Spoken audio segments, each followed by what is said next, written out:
Hello everyone and welcome to Pause Lesson 18. This is the last lesson in the Pause program.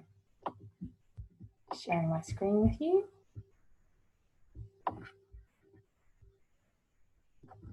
Today we are learning about empathy. Empathy is the ability to understand how someone else is feeling. You will be successful when you know and understand what empathy is and are able to practice it in your daily life. Empathy has two parts: shared emotion, when you feel an emotion with someone else, even though you aren't in the same situation as them. And number two is understanding other people's perspectives, understanding how someone else might see a situation, their perspective, even if you think differently about it. We call this being able to put yourself in someone else's shoes. Now, these are really challenging concepts for children to understand.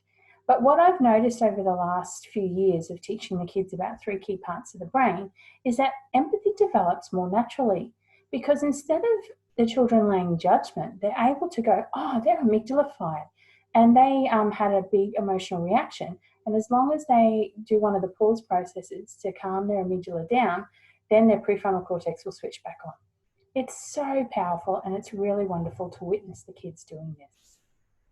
So basically in this lesson, I make them aware of, because they understand the three key parts of the brain, they are actually able to more successfully show empathy to their fellow classmates and their family and their friends.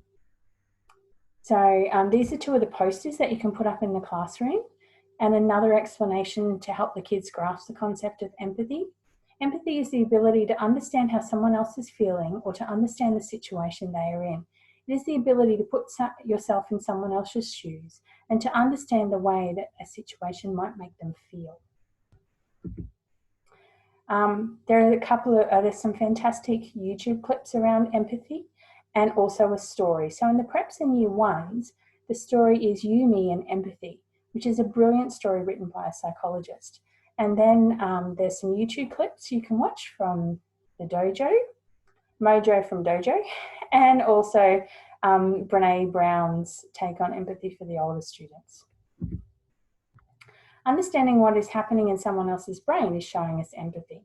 With the understanding of the three key parts of the brain, as I've already stated, students are more able to show empathy as they can make the link between what they are observing and what is going on in that person's brain.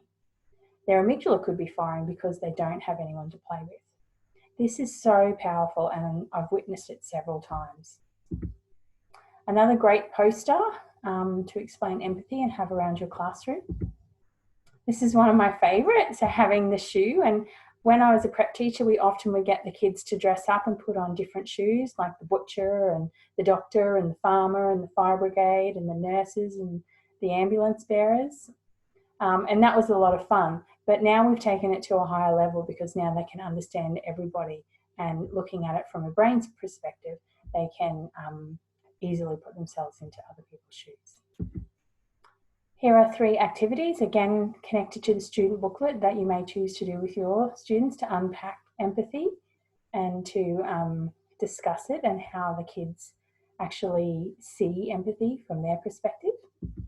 Thank you very much for your time. Hope you enjoyed the lesson.